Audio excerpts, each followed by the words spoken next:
자료 넘어갈 수 있죠? 예. 네. 네, 자료 준비되는 동안 일단 오늘 이렇게 통영고성 청년위원회 갈대식을 와보니 굉장합니다. 저희 지역 남양주 병인데요. 제가 경기 남양주 병인데 저희 지역도 아직 청년위원회 갈대식을 못했습니다. 굉장히 부럽습니다. 그리고 이렇게 많은 분들이 함께 갈대식 축하해 주시고 참여해 주시니까 굉장히 대단한 열기가 느껴진다는 생각 듭니다. 그리고 우리 강석주 위원장님과 아까 박재한 위원장님 지금 잠깐 자리에 비우셨는데 그동안 이게 준비하시는 얼마나 고생 많으셨을지 그런 생각도 듭니다. 자, 예, 넘어갔네요. 일단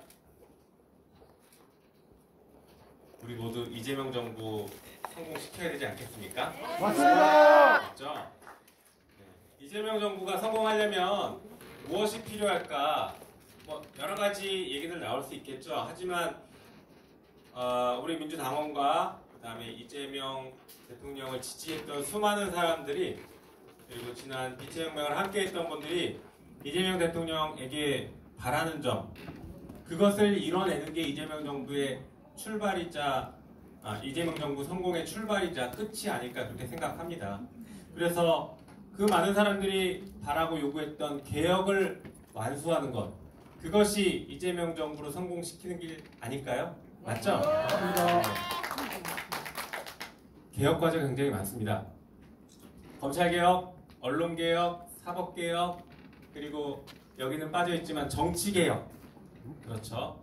그리고 지금 또 한참 전당대회가 이제 막 시작돼서 우리 민주당 자체의 개혁 어떻게 하면 정당 주권주의가 그러니까 당원의 주권주의가 더 강화될 것인가 이런 것들에 대한 논의들이 이제 활성화되고 있습니다. 그 모든 개혁 과제들 이런 것들 다 이제 이뤄내야 될 것 같습니다. 특히 우리 당원 주권 강화를 하기 위해서 진짜 노력을 제일 많이 하신 분이 혹시 누군지 아십니까? 그렇죠. 여러분들이 나오실 수 있는데 현직 이재명 대통령께서 당원 주권 강화를 위해서 정말 가장 누구보다도 많은 노력을 하고 실제 성과를 냈습니다. 당원 주권 부분은 사실은 저도 지난번 최고위원 됐을 때 그때 제가 들고 나와서 대의원과 권리당원 1대1 표를 같이 가자 혹은 아니면 당원들이 우리 당 정책 결정에 더 참여를 더 할 수 있게 만들어야 된다 등등 시작해서 여러 가지 그리고 온라인에서 어떻게 활동할 수 있는지 이런 것들 여러 가지를 얘기를 시작했지만 마침 그때 이재명 당시 대통령 후보가 돼서 이제 저희 최고위원이랑 처음 만나서 식사를 하는데 그 얘기를 먼저 꺼내시더라고요. 이런 정당 개혁들이 필요한 것 같다라고 해서 여기에 대한 생각이 되게 많으시구나라는 생각을 했고 마침 또 제가 준비하고 있었기에 이런 거 준비됐으니까 같이 하면 좋겠습니다라고 해서 의기투합해서 상당 부분을 좀 끌고 왔던 것 같습니다. 하여튼 그런 정당 개혁, 우리 민주당 자체가 당원 중심으로 돌아가는 이런 개혁들도 아주 중요하긴 한데 실제 21대 총선에서 당원 주권이 상당 부분 많이 관철됐고 그래서 공천혁명이 일어났었죠. 네, 그래서 지금 22대 국회의 구성은 21대 국회 구성과는 완전히 다른 국회가 됐습니다. 제가 21대 국회에서 검찰개혁, 언론개혁을 의총 때마다 거의 나가서 얘기했던 것 같아요. 우리 지금 검찰개혁입니다. 언론개혁도 해야 됩니다. 이 얘기를 하면 할 때마다 선배 의원들이 야유를 보냈습니다. 지금 때가 어느 때인데 그런 거 했다가 선거 진다. 좀 가만 좀 있어라. 나대지 마라. 이러면서 야유를 많이 보냈거든요. 수방들 나갔다 아닙니까? 그 얘기를 하려고 하는 겁니다. 지금 22대 국회가 됐고 저는 역시 또 의총 때 검찰개혁, 언론개혁 등등 개혁 과제를 얘기하는데 지금은 박수를 받고 있습니다. 이게 바로 당원 주권이 관철된 새로운 민주당 그 모습인 것입니다. 여러분 동의하십니까? 네. 그래서 검찰개혁, 언론개혁, 사법개혁이 한결 더 가능성이 높아졌고 이것을 추진하는 사람들이 한층 더 마음이 편해졌습니다. 일단 검찰개혁 몇 가지 볼까요? 수사기소 완전 분리해야 되죠. 그러기 위해서는 검찰청 폐지시켜야 됩니다. 어제 아마 검찰 특활비 부활 이 문제 때문에 그 뉴스 보고 화가 나신 당원분들도 계시고 이게 뭐냐 깜짝 놀라신 분들도 계셨을 겁니다. 저도 어제 이 예산안이 통과되기 직전에 그 소식을 알게 돼서 의총에서 강하게 문제 제기를 했고 이것은 자기 부정이다, 논리 못 씁니다. 대통령실 특활비 부활하는 것과 완전히 다른 문제입니다. 대통령실 특활비는 지난번에 우리가 깎은 이유가 있습니다. 왜? 12월 3일날 윤석열이 비상계엄 했지 않습니까? 내란 저질렀죠? 그 이후에 12월 10일날 저희가 예산을 통과시켰습니다. 내란을 저지른 대통령한테 우리가 특활비 줄 수 없는 건 너무 당연한 건 아니겠습니까? 그러니까 전액 삭감이었고요. 지금은 내란을 극복한 국민주권 정부가 들어섰으니 대통령이 하시고 싶은 정책들 과감하게 추진할 수 있게 이제 예산이 뒷받침돼야겠죠. 그렇지 않습니까? 맞습니다. 그래서 대통령실 특활비 부활은 저희도 전적으로 동의하는데 은근슬쩍 검찰 특활비 거기 끼어들어갔던 것이에요. 절대 안 됩니다. 그렇죠. 그래서 검찰 특활비 절대 안 된다라고 강하게 반대 의견을 제시하면서 상당 한 2~3시간 저희가 토론하고 막 브레이크 걸렸습니다. 그래서 하다 최종적인 타협안으로 나온 게 부대 조건으로 검찰개혁 입법이 완료될 때까지 집행하지 않는다. 이렇게 됐습니다. 검찰개혁 완료되면 무슨 일이 벌어집니까? 검찰청이 없어질 겁니다. 결국에 집행하지 않아도 될 예산이라고 저는 생각합니다. 어쨌든간 그래서 우리가 불가피하게 어제는 뭐 그렇게 반대 의견을 말씀드리긴 했지만 민생 예산이 빠르게 통과돼야 된다는 그 대의 때문에 불가피하게 어제는 통과를 시켰는데 저 검찰 특활비가 부활돼서 집행되기 전에 과감하게 검찰개혁 끝내고 검찰청 폐지 시켜버리도록 하겠습니다. 검찰청 폐지하면 검사들이 원래 갖고 있던 기소권과 공소유지권 그리고 헌법상 영장청구권 이걸 행사하기 위해서는 검사라는 제도는 둬야 됩니다. 그래서 그 검사들이 모여있는 공소청이라는 것을 별도로 설치할 겁니다. 그리고 그 중대범죄를 수사했던 한국형 FBI를 만드는 중수청을 별도로 만들어서 중요한 범죄는 그쪽에서 전담해서 수사하게 하면서 전문성을 키우려고 합니다. 그러면 이 중수청이 막 기존의 검찰 특수부처럼 막 사람 잡아다 놓고 표적 수사하고 폭주하고 하면 어떻게 하느냐 걱정되실 수 있죠? 우리 현행 헌법상 수사기관은 아무리 폭주하고 싶어도 강제 수사를 단 하나도 할 수 없습니다. 우리 헌법의 모든 강제 수사는 검사의 청구에 의해서 법원이 발부한 영장으로만 할 수 있거든요.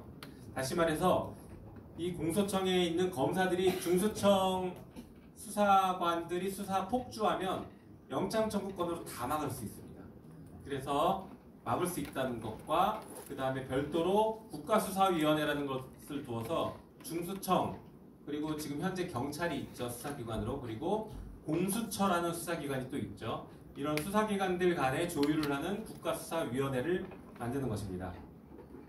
그리고 검찰개혁과 그리고 사법개혁, 그 다음에 수사기관에 대한 통제장치로 아주 중요한 게 사건 왜곡죄, 법 왜곡죄죠. 사건을 조작하는 것과 법 왜곡죄 이 두 가지도 빨리 지금 도입하려고 합니다. 그리고 저기 검사징계법 하나 들어갔는데 이런 말씀하시는 분들이 계세요. 저 검찰청법, 검찰청 폐지법안, 공소청 설치법안 발의해서 처리하려고 하는데 유예기간이 걸린다라고 하니까 많은 그 시민들, 당원들께서 걱정을 하십니다. 그 유예기간 길게 뒀다가 그 유예기간 동안에 검찰이 또 복수의 칼날을 갈고 사고치고 하면 어떡할 거냐 이런 말씀하시는 분들 많아요. 그것을 막는 방법이 몇 가지가 있는데 첫 번째, 저 법이 통과되는 순간 앞으로 신건은 하지 마라. 지금 기존에 진행하는 사건만 마무리해야지 신건은 추가 새로운 사건은 절대 하지 마라 라고 법무부 장관이 정리를 해줘야 됩니다. 수사지휘하면 됩니다. 그리고 또 하나, 그렇게 막 폭주하려고 할 때 혹은 정치적인 수사를 할 때 그런 정치 행위들은 정치적 중립 의무 위반이기 때문에 징계를 해야 됩니다. 그동안의 검사의 잘못에 대해서는 법무부 장관이 징계를 할 수가 없었어요. 심지어 감찰도 못합니다. 저 A라는 검사가 음주운전을 했어요. 혹은 뇌물을 받았어요. 법무부 장관이 알았습니다. 뭘 할까요? 할 수 있는 조치가 없습니다. 말이 안 되는 나라죠. 여지껏 그렇게 살아왔습니다. 말도 안 되는 형태로 살아왔어요. 그래서 얼마 전에 통과시켰던 법이 검사징계법인데 법무부 장관이 그럴 때 직접 감찰할 수 있고 징계까지 할 수 있게 하는 거. 그 법을 통과시켜 놨기 때문에 이제 새로 법무부 장관이 되실 정성호 우리 후보자님께서 강력하게 정치 검찰을 진압하면 됩니다. 그래서 아까 말씀드린 그 유예 기간이 너무 불안하다 이렇게 생각하시는 분들이 계시더라도 법무부 장관이 권한을 행사하기에 따라서 모든 통제가 가능하다 이렇게 보시면 좋을 것 같습니다. 다 계획이 있고 하니까 너무 걱정하지 않으셔도 좋겠습니다. 그 다음에 이제 언론개혁. 우리가 지금 사실 여러 가지가 있지만 우리 여러분들께서 언론개혁 생각하면 징벌적 손해배상 생각나시죠? 네, 지난번에 징벌적 손해배상 하려고 막 갔다가 결국에 주저앉았었는데 그게 바로 가짜뉴스 피해 구제법이었습니다. 가짜뉴스를 언론이 막 만들어내고 유통시키고 할 때 이것을 어떻게 통제할 것이냐, 우리에게 반론권, 정정보도 청구권 이런 것들이 있다고는 하지만 이미 가짜뉴스가 다 퍼지면 반론해봤자 1시간 이내에 게임 끝납니다. 맞지 않습니까? 우리 다 온라인으로 보잖아요. 가짜뉴스가 한번 쫙 퍼지면 1시간 이내에 저 사람은 이미 나쁜 놈 돼 있고 이미 언론에 의해서 사형 선고 받은 상태가 돼버릴 수가 있습니다. 그때 피해 구제를 어떻게 할 것이냐. 간단하죠. 그런 그 가짜뉴스를 일부러 생산해낸 언론사 왜 그랬겠습니까? 돈 때문에 그런 거 아니겠습니까? 예, 그 수익 구조를 박살내버리면 됩니다. 그래서 가짜뉴스를 함부로 생산하면 징벌적 손해배상으로 그 회사가 문을 닫을 수 있게 강력한 조치를 취할 필요가 있습니다. 네, 그게 바로 징벌적 손해배상입니다. 이게 언론개혁의 핵심인데 지난번에 우리가 실패했던 이유 중에 하나가 저게 언론사나 기자들이 제일 싫어하겠죠. 그런데 우선순위를 사실은 이거나 이 밑에 걸 먼저 했어야 되는데 그때 징벌적 손해배상이 먼저 가는 바람에 모든 언론이 다 반대하면서 좌초됐던 게 있습니다. 물론 우리 당내에도 아까 말씀하셨던 몇몇 의원들이 끊임없이 반대해서 좌초된 부분도 있긴 하지만 그런 순서가 있습니다. 그래서 지금은 저희가 공영방송 지배구조 개선 이걸 먼저 하고 그 다음에 위에 2개를 그 다음 순서로 하려고 하고 있습니다. 하여튼 민주당이 이런 개혁을 영리하게 똑똑하게 완수해야 됩니다. 그리고 사법개혁. 최근에 이 사법부가 조희대 사법부가 재판권 가지고 그 국민이 부여한 재판권 가지고 국민 주권을 침해하려고 했었죠. 우리 이재명 대통령의 대통령 선거 출마 자체를 못하게 만들려고 시도를 했다가 민주당과 우리 당원들이 진짜 똘똘 뭉쳐서 막아냈지 않습니까? 그런 짓 이제 다시는 못하게 만들어야 될 겁니다. 그래서 몇 가지들이 나오고 있는데 이 사법개혁은 한 가지 원칙만 기억하면 됩니다. 그 원칙은 국민주권이에요. 자, 우리 헌법 1조 2항에 모든 권력은 국민으로부터 나온다 이렇게 되어 있지 않습니까?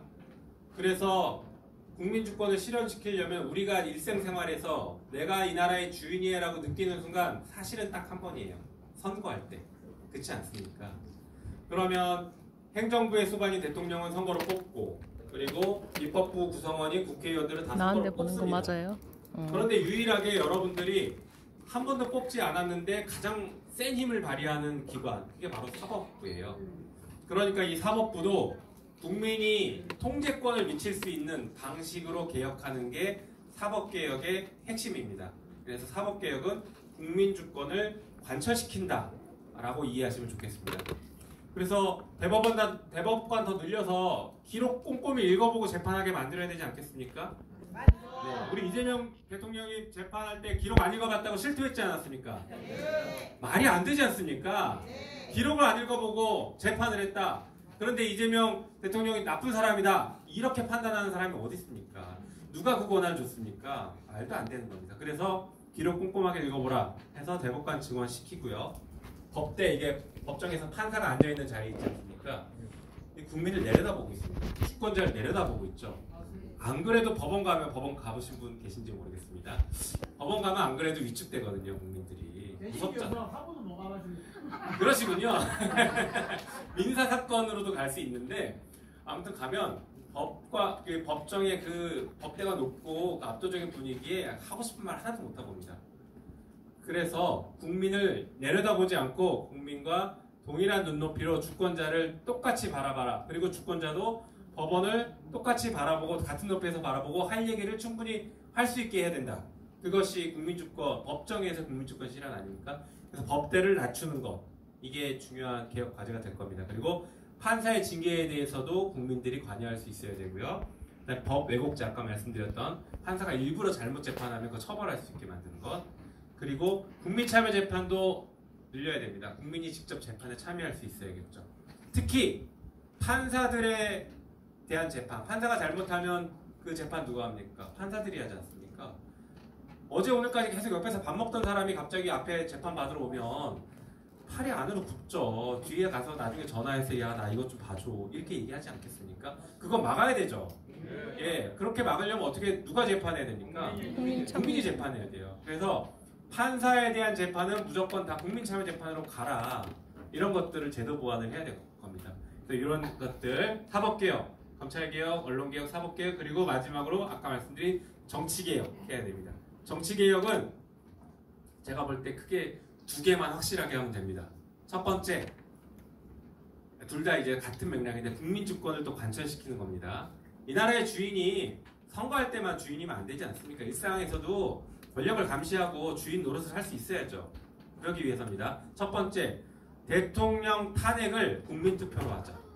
우리 이번에 헌법재판소에 맡겨놓고 얼마나 열받았습니까? 그죠? 맞습니다. 헌법재판소에서 판결 선고를 안 하니까 우리가 거리에 나서서 외치셨어요. 빨리 판결 선고해라. 그러면서 우리는 스스로 자괴감이 들었습니다. 내가 이 나라의 주인이라고 하는데 왜 내가 본 적도 없는 저 8명한테 이 나라의 운명을 맡기냐. 저 사람들의 심기를 건드리면 안 된다. 이딴 소리를 하고 있어야 되느냐. 얼마나 화가 났습니까? 그렇죠? 예, 그거 바꿔야죠. 그래서 대통령 탄핵은 국민투표로 가자. 이게 첫 번째입니다. 두 번째, 박수 세게 쳐주셔도 됩니다. 두 번째는 국회의원도 그러면 국민소환 해야 되는 거 아니냐, 이겁니다. 예, 그렇죠. 예, 이 지역 국회의원이 누구지 제가 잘은 모르겠지만, 알면서도 잘은 모르겠지만, 그렇죠. 알면서도 제가 잘 모르겠지만, 예, 지역 발전을 위해서, 그리고 나라의 발전을 위해서 아무 행동도 안 한다, 아무 역할도 안 한다, 혹은 저 내란에 동조하고 있는 사람이다라고 하면 과감하게 국회의원 자격 박탈해야 되지 않겠습니까? 맞습니다. 국회의원에 대한 국민소환제도 도입하는 것, 이것이 정치개혁입니다. 자, 이런 개혁 완수하면 이재명 정부 진짜 엄청난 성공하겠죠? 네. 자, 다음 페이지 보여주시죠. 그러면 우리 당원분들은 무엇을 하실까요? 저 위에 있는데, 당원의 역할은 주권자로서 이 개혁 과정에 함께 해주시기 바랍니다. 어떻게 함께 할 것이냐? 여러 가지 방법들이 있습니다. 지금처럼 온라인에서 혹은 오프라인에서 이런 개혁 과제들, 제가 말씀드렸던 이런 개혁 과제들을 열심히 설득하시면 됩니다.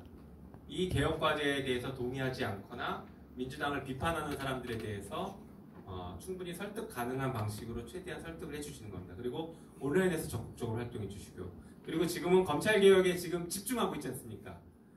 추석 전까지 검찰개혁 끝내겠다, 다들 이렇게 말씀들을 하고 계시니까 검찰개혁에 집중하고 있는 이때에 검찰개혁의 필요성, 그리고 민주당은 검찰개혁을 할 능력이 있고 다 계획이 있다, 이런 것들을 적극적으로 알려주시면 좋겠습니다. 필요하면 기자회견도 해주시고요.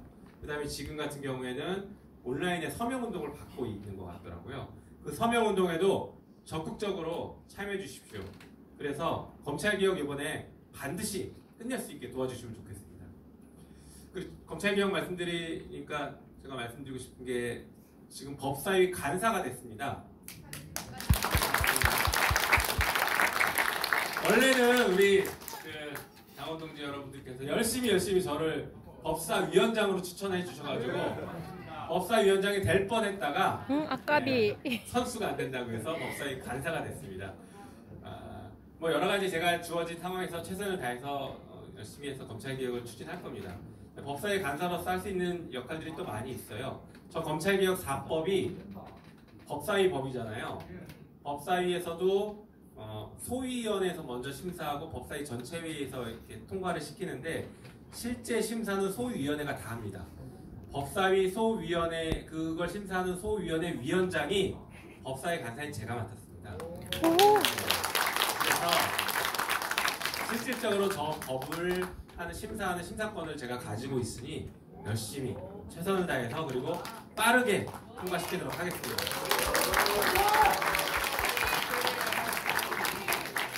그리고 진짜 중요한 건 이제 국회 구조를 하나 말씀드려야 될 것 같은데요. 제가 법사위 간사가 됐고 우리 이춘석 위원장님이 검찰개혁 의지가 있어서 열심히 검찰개혁을 하겠다라고 해도 우리 국회 구조상 원내대표, 당대표가 결정하지 않으면 못합니다. 특히 원내대표가 그러니까 법사위에서 벌어지는 어떤 입법 과정 있잖아요. 예를 들면 특검법을 언제까지 처리한다 이런 거는 법사위에서 결정하는 것 같지만 사실은 다 원내대표가 결정합니다. 지난 그 원내대표 1기 원내대표 박찬대 원내대표 때 제가 정책수석이었지 않습니까?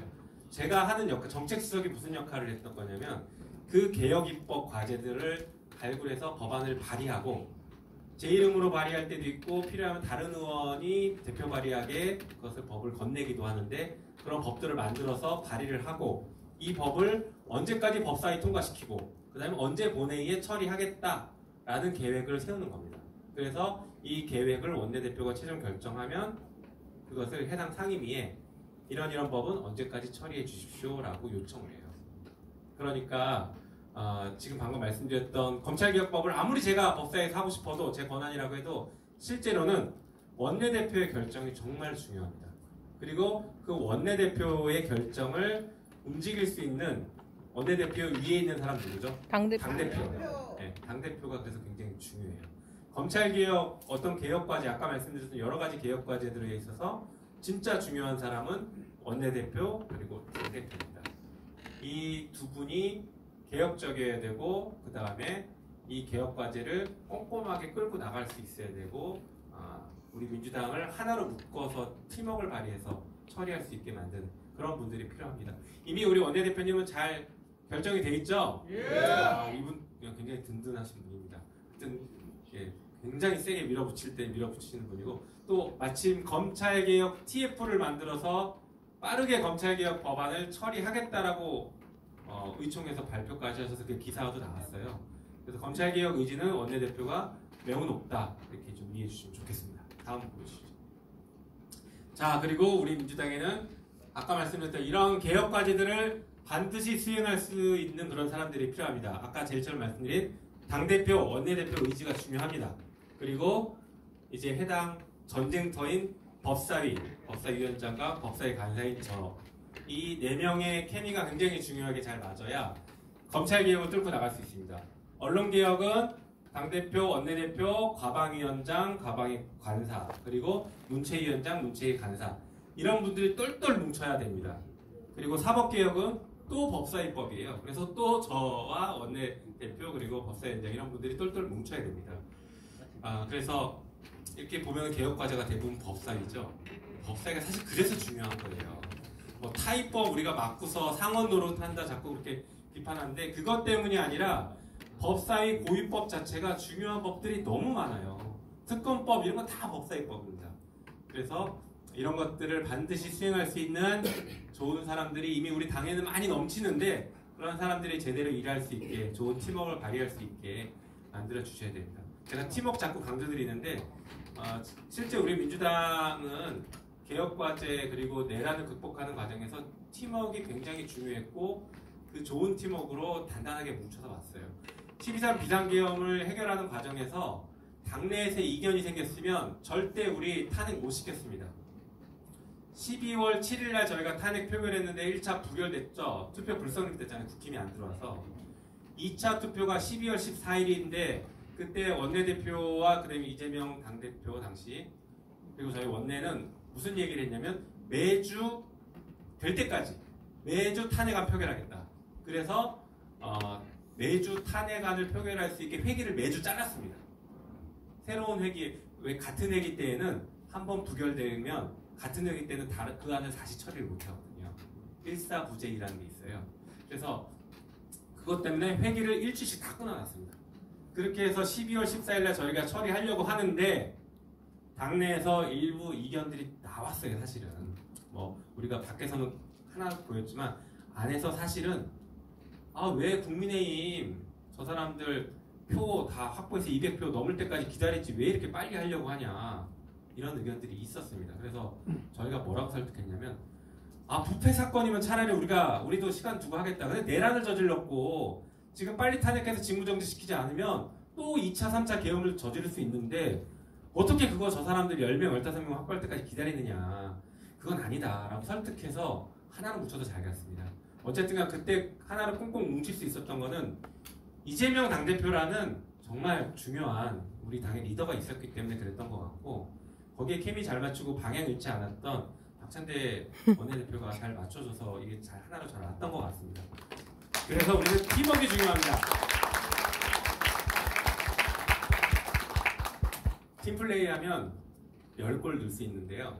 단독 플레이는 1골, 2골 넣을 수밖에 없습니다. 그래서 팀워크가 중요하고 특히 우리 민주당은 전통적으로 그런 팀워크를 잘 활용해 왔던 당이니까 여러분들 함께 갑시다. 다음 보여주시죠. 다음 페이지. 네, 마지막 페이지인데요. 자, 그리고 그 다음은 뭐 해야 될까? 우리 개혁과제 잘 끝내요. 그 다음에는 내년 지방선거 꼭 승리해야죠. 그래서 이제 국정 추진 동력을 다시 확보를 해야 됩니다. 사실은 내년 지방선거가 정치 일정에서는 아주 중요한 일정이죠. 근데 이제 여기에는 양날의 칼입니다. 이것만 강조하다 보면 개혁을 뒤로 밀어라라는 당내의 목소리가 나올 수 있어요. 그러면 안 됩니다. 지방선거 이기려면요 이재명 정부가 잘한다라는 소리를 들어야 됩니다. 맞습니다. 그것 맞습니다. 이재명 정부가 잘하면요 우리가 선거운동 안 해도 지방선거 이깁니다. 맞죠? 동의하시죠? 맞습니다.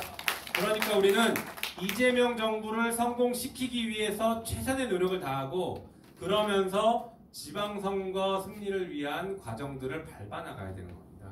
그래서 주객이 전도되면 안 되는 것입니다. 어쨌든 지방선거 승리를 위해서 그 앞에 초기 3개월 그리고 늦어도 올해 안까지는 중요한 개혁과제들은 다 끝내야 됩니다. 특히 검찰은 3개월이 넘어가면 사실상 실패했다고 볼 수 있습니다. 정말 절박한 심정으로 검찰개혁 잘 끌고 나가도록 하겠습니다. 많이 도와주시고요.